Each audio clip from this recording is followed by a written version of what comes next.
Hello, Sagittarius. Welcome to the Plaid Sheep Oracle.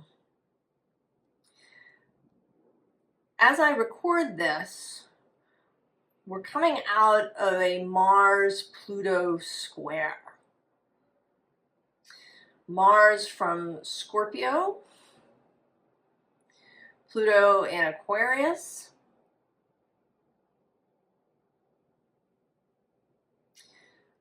it began on the 23rd when Mars, or really began, I mean, it was even before that on the 22nd and even, I think, on the 21st. But Mars entered Scorpio early on the 23rd,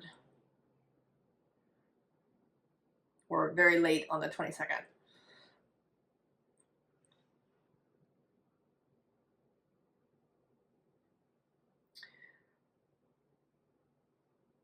And so then 23rd, 24th, and still somewhat today is the 25th that I'm recording this, there is this Mars-Pluto square.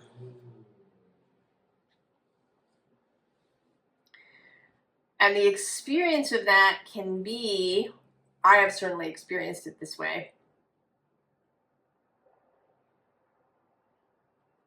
as breaking out of something. But the challenge is to break out of the right thing.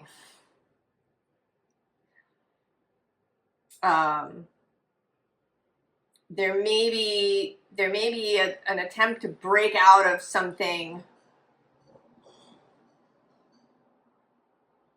that's not really the problem.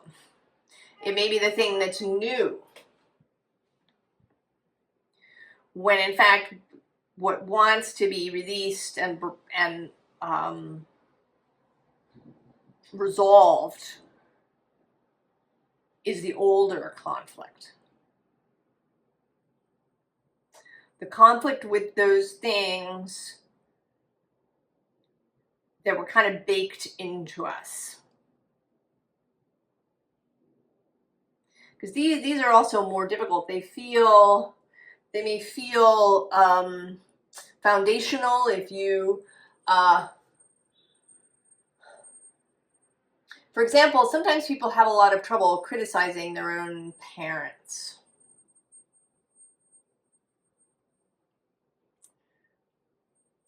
You know, saying my parents did this that was a problem.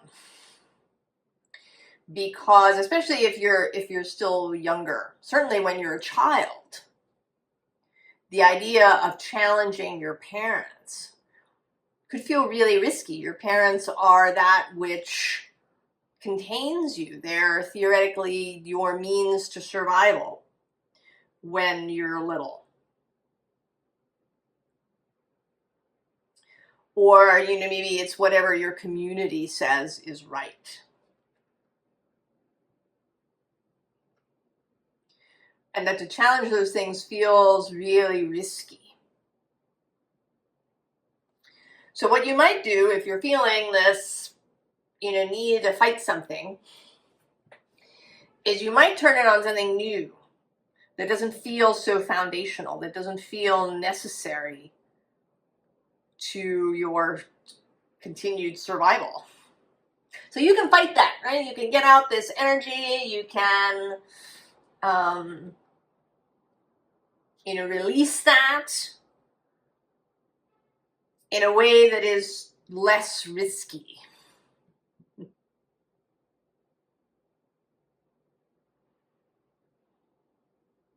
But the invitation here is actually to challenge those things that are really what is impeding you. We have abundance, and it's, you know, it's all the things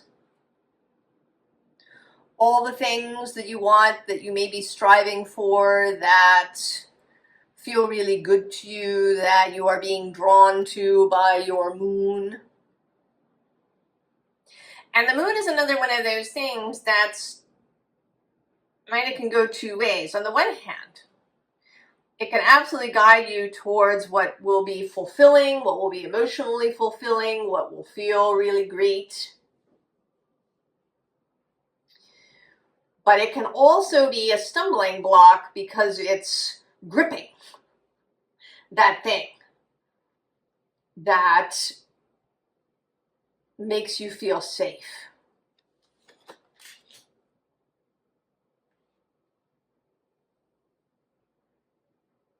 If you have, the moon is in Scorpio today, we can say that. If you have moon in Scorpio, it could guide you to really, to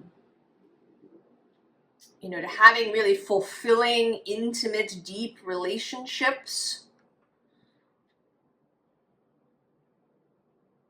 But it could also,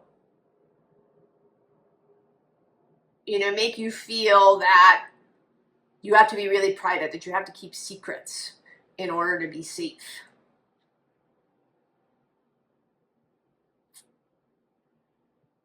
Actually propelling you away from intimacy.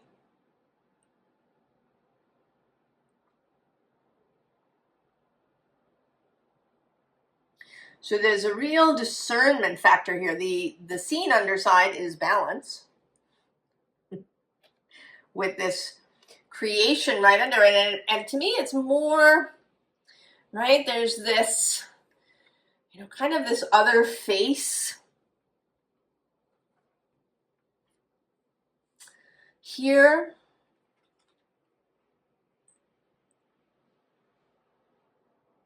It's possible that by the time you watch this, when I'm going to post it tomorrow, I don't know exactly when the moon moves into Sagittarius.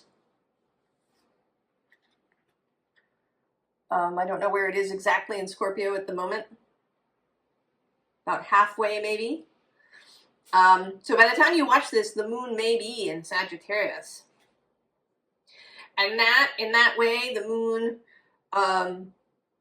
the Sagittarius moon feels really good when there's direction, when there's a feeling of, moving towards a destination, when there's a sense of clarity, but also freedom of movement.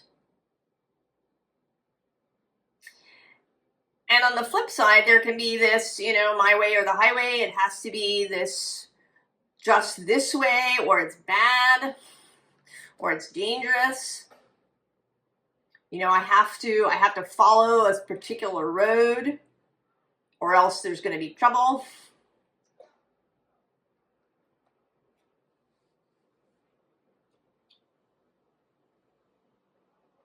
So there is something here, regardless of, maybe you're here because you have a Sagittarius moon, maybe you're here because you have a Sagittarius sun, maybe you're here just because it appealed to you and it's something about this reading called to you.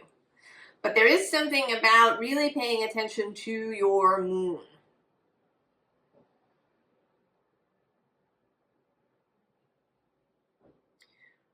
What are you not challenging?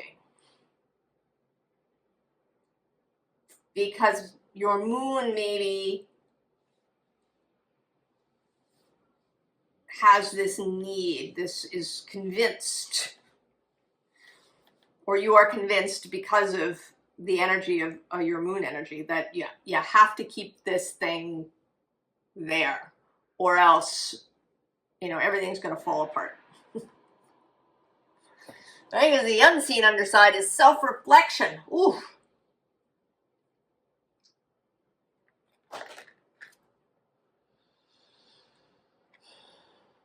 And with these twins,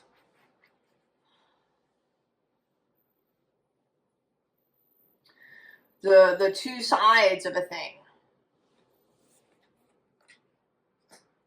How might your need for security in a particular way lead you astray or keep you kind of bound up?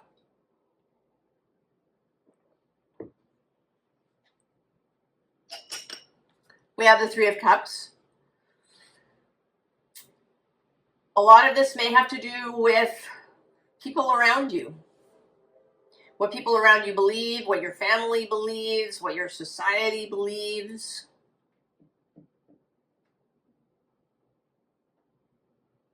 ways that you want to keep the peace, ways that you want to fit in.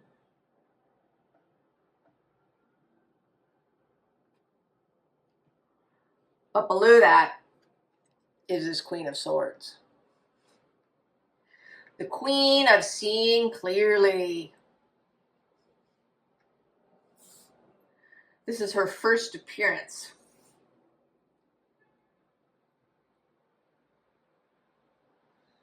Seeing clearly.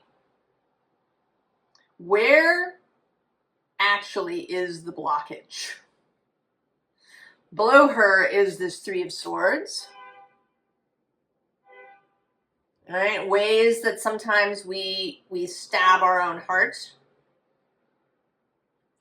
And then below that is the Seven of Swords. The ability to clear out the stuff that may be confusing the issue, that may be leading you astray. And I'm going to go one more. Actually, there's the Tower below that. But also strength. Oh, and the Star. So under this clarity, under this Queen of Swords, this self-reflection really taking as clear and objective a look as you can at yourself and your behaviors. And this is not about, slashing yourself with a sword. It's just about wanting to see things as clearly as possible so that you can make the right move. If you're going to tilt at a windmill, you're going to, take out your Mars sword. You want the right target.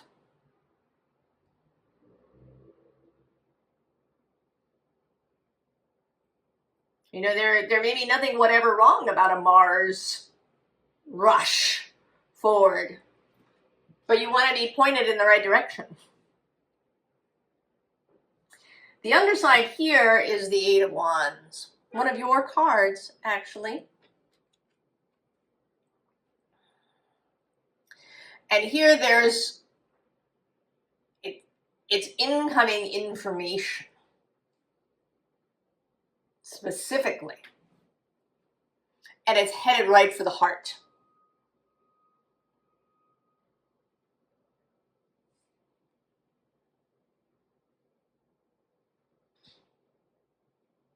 The Queen of Swords is certainly a mental space, but a balanced and clear mind requires being in coherence with the heart.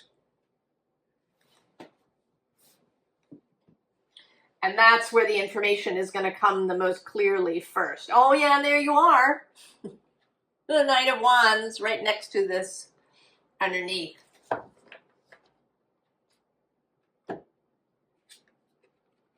And there's the Magician. He is another card who is, the Magician is very clear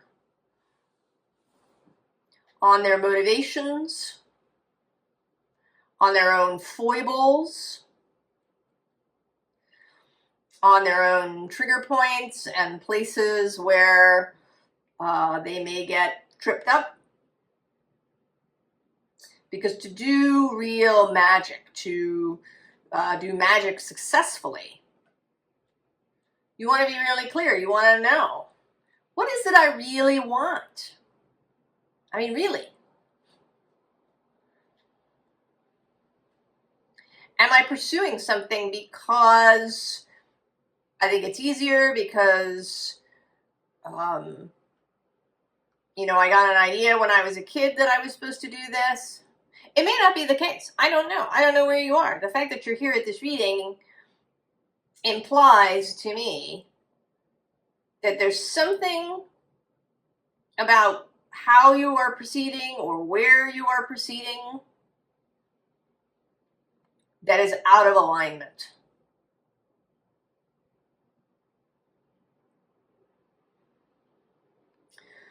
Perhaps you've been attempting to create something, but it isn't really what you want.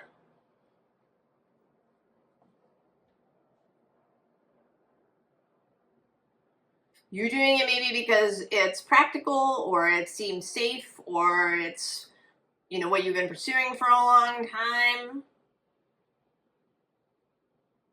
But there's something that's out of alignment. Right? 6 of Wands. If you're going to rush into action, you want to be going in the right direction, the direction that you really want to go.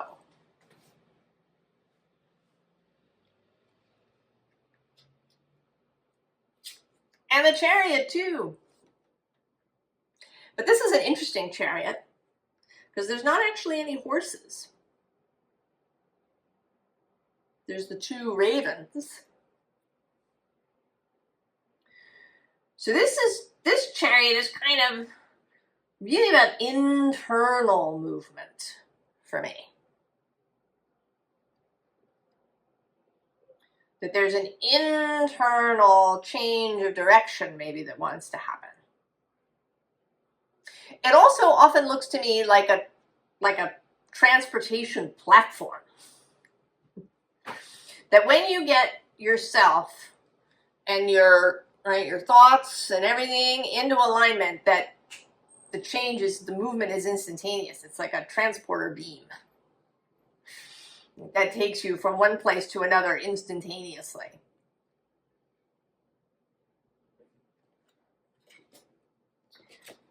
And so we have the 4 of Swords, which is another card of self-reflection, of contemplation.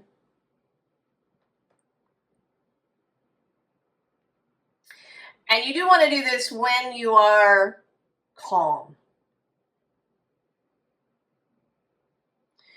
If this, if you're watching this when I record it, if you've had a bad couple of days with Mars squaring Pluto, and I feel you, it may be especially difficult if you have Scorpio placements or Aries placements, where Mars is really significant for you.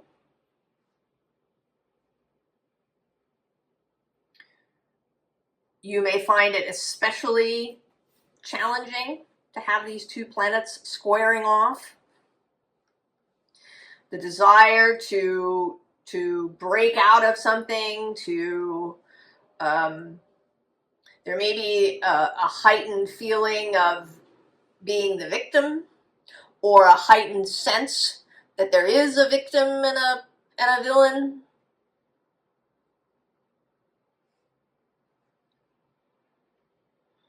And you may find yourself inhabiting victim, villain, hero, that triangle we all know about. So when that energy is at its height, may not be the moment to do this. But we're coming out of it now. By the time you watch this, we will really be moving out of it. Mars and Pluto moving away from their square. And they're heading for a sextile when Mars enters Sagittarius. So at that point, there may be a real sense of, oh, it's this. I've been weird and clouded over and all strange, and I don't know which way to turn, and I've been, thinking about what's really blocking me, and then,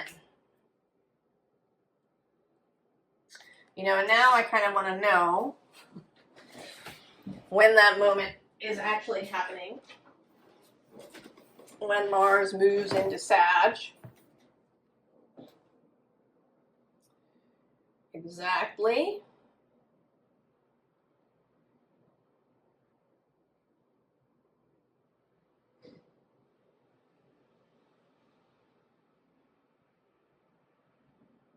November 4th. So really the full month of October.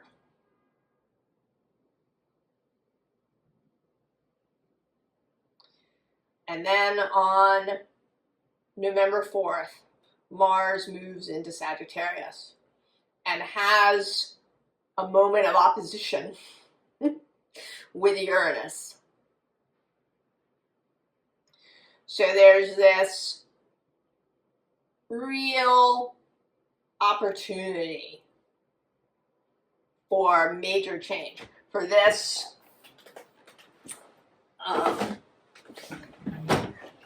transporter platform to engage.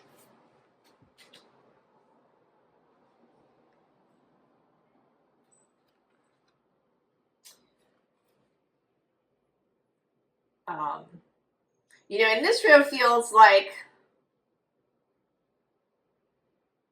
a call to really love yourself, because we have deep self-respect.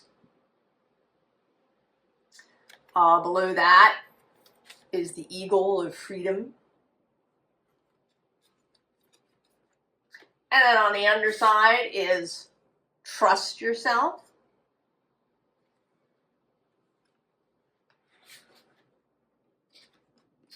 Heart of fire.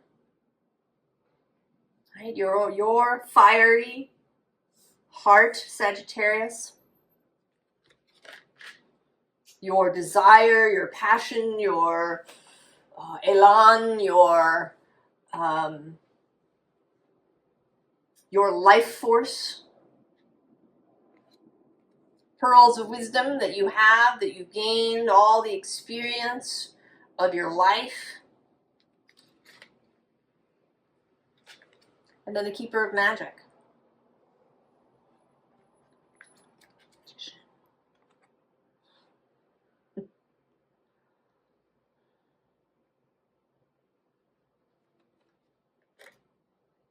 It's absolutely available to you. You want to point yourself in the right direction.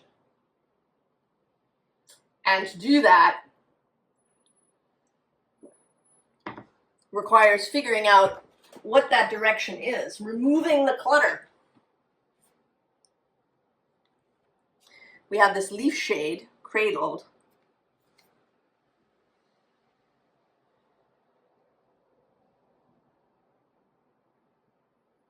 Cradling yourself, being calm for this process.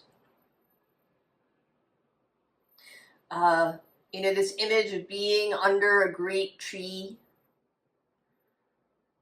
on a summer's day, being in the shade of a big oak tree, to know that you are held. Below that, we have this birthright legacy card, Othala, or as you may know it at all.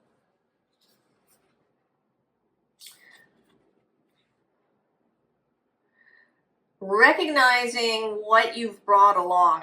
There are things we believe that we don't even know. We don't even necessarily know that we're moving in a particular way because of this belief. You might want to, do free association or do some automatic writing, or, write a letter to yourself from your beliefs.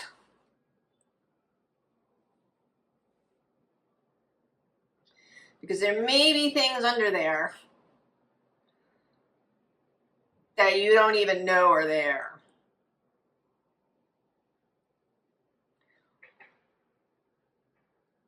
Or that are more important, perhaps, than you realize.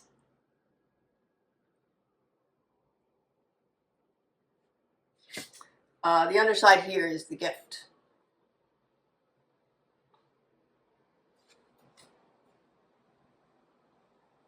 The gift you give yourself, being generous with yourself, giving yourself time, giving yourself compassion if you, if this feels difficult, or if you have you know, a really emotional reaction to this.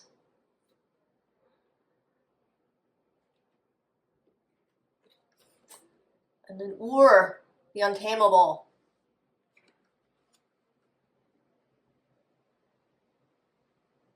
That energy is there for you.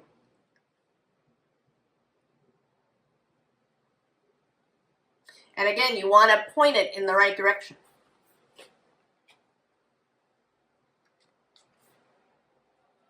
The Watcher, the animal totem.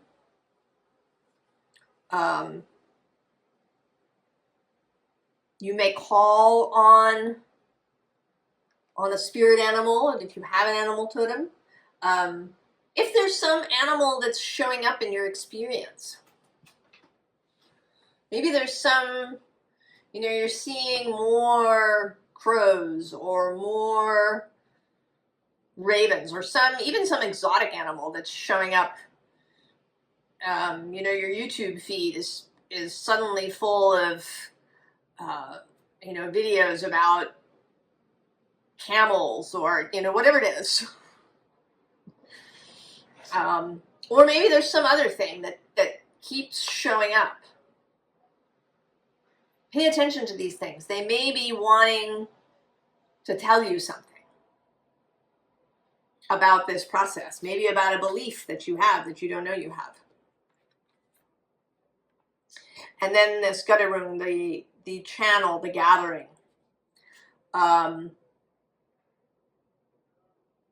The energies of the moment that are supporting this. And that you are not alone. When these energies happen, you know, when the planets give us these energetic spaces, we're all in them. You are not alone. You can ride the wave of that.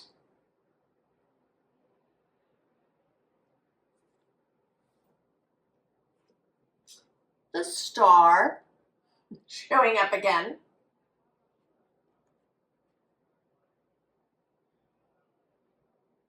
And here a very relaxed star, a star that knows, right? The star is in her navel.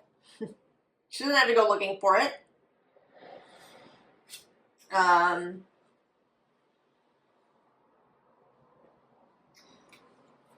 Below that, actually, we have two Knights, but the Knight of Fungi, the Knight of Pentacles, and the Knight of Cups. So we've had three Knights now, actually. This great energy of movement that is ready to happen.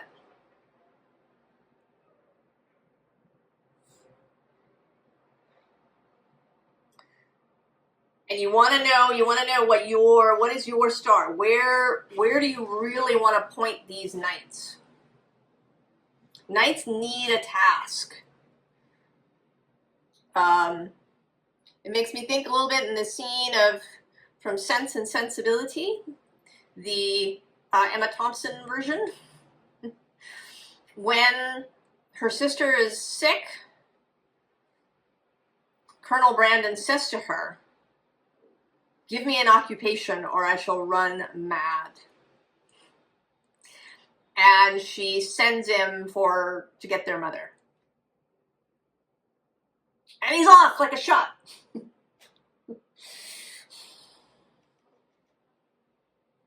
But he's going in the right direction. He's not just, you know, rushing around the house. He's not, you know, going strange places that don't have anything to do with anything.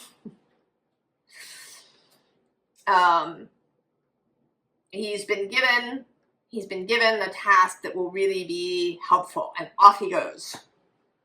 So you want to send your Knight in a good direction. Now the other side here is this Three of Pentacles, the Three of Cups, I'm sorry, again. Right? Are you trapped? Have you trapped yourself in some way by sticking to, you know, what the others want or told you? Often the Page of Cups, this Page of Tentacles comes through as, you know, really lovely and imaginative. But here she's looking trapped by all of this stuff. You know, and there's this fish that's staring at her. And then we get the devil. But what we're having now is judgment. And it may be that this Mars-Pluto square, even if it's been really painful for you, it's possible that you've had a feeling of being really hemmed in some way, that it's necessary to break you out so that you can see what you've been hanging on to that is not useful. And then after judgment, we get the Queen of Swords again. And here with such joy, such excitement, you know, it's like she's released these butterflies. She's removed whatever the blockage really was. And now there's this abundance of things, ideas, you know, just feeling better. Feeling more free, feeling more at ease, not oppressed in some way.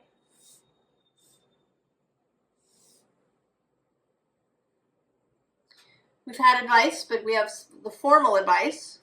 And here she is again, as the Lady of the Lake. Absolute truth, courage, self-respect, responsibility. I would add integrity. She waits. She doesn't give Arthur the sword just whenever. Because he pulls the sword from the stone, and the sword from the stone is broken. And then, after that, when Arthur has proved himself to be the right king, she gives him Excalibur. What is the, right? Sending the knight, sending your own Knight of Wands in the direction you really want to go. Below that, joy. And I'm seeing now, focus. Oh, and also the horse, which, you know, feels really like freedom to me and is associated with the centaur, who is your totem as a Sagittarius, and then the letting go. And then this really exciting, I'm going to go one more with this fabulous golden retriever.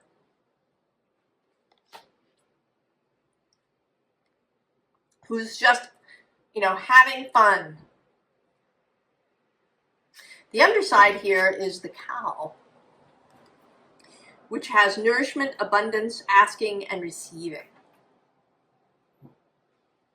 So there is too this energy of allowing, of receiving, that's underlying here with this abundance and the hunter moon. You know, it's interesting that she has this image for the hunter moon. The two sides, the paradox.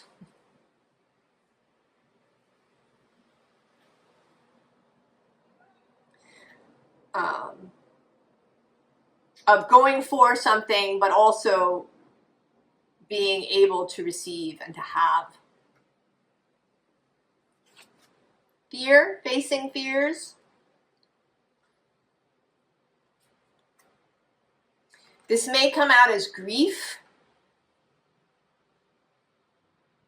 or anxiety or depression when it's really fear.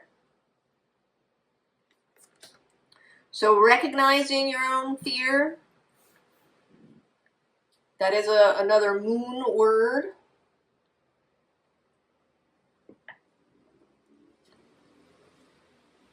You know, what is the fear? And sometimes that can help you as well. Another thing that maybe you could write about or talk about or contemplate, divine about, what is it that I really fear?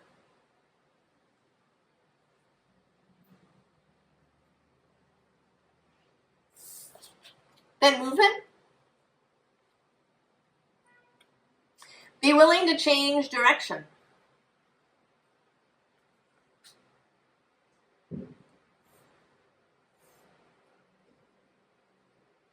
And also be willing for things to get easy. I think this can be a fire sign thing. Also sometimes an earth sign thing. That when things get easy, there's some anxiety about that. That, you know, fighting, pushing, may in some way feel safer.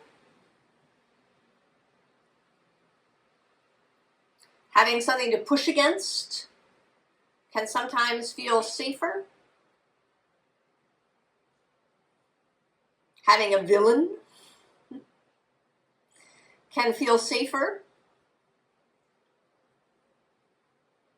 Or more, at least more familiar, more comfortable. And then the eagle showing up again. Spirit, integrity, connection to the angelic realm.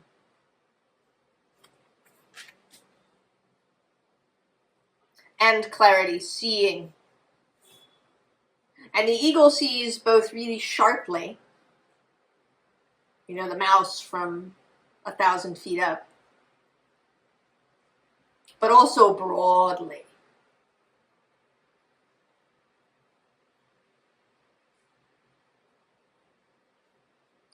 And clearly.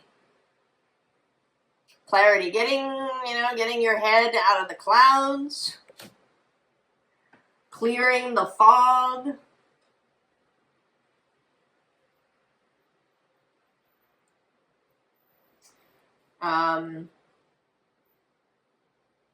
Saturn is back in Pisces. Neptune is going to be back in there. So there is a need, I think, to focus on seeing as clearly as possible.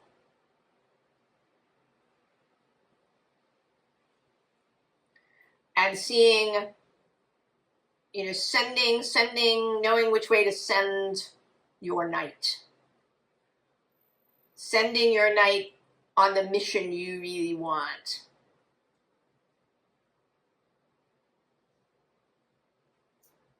Send the night on your mission, not somebody or something else's.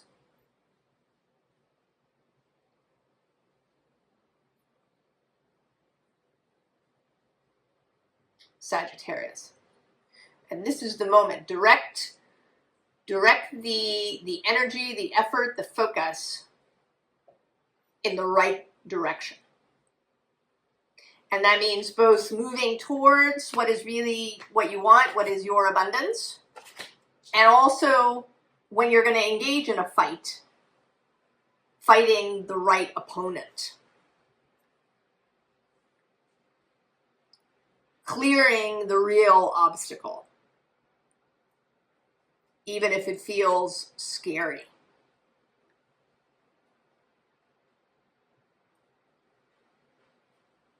Sagittarius. I think you're right. So well placed. Right? You have this heart of fire. You have the magic. And the energy is now really good. So that you can make fast progress. I wish you all the very, very best, Sagittarius. And I will see you next time. So long.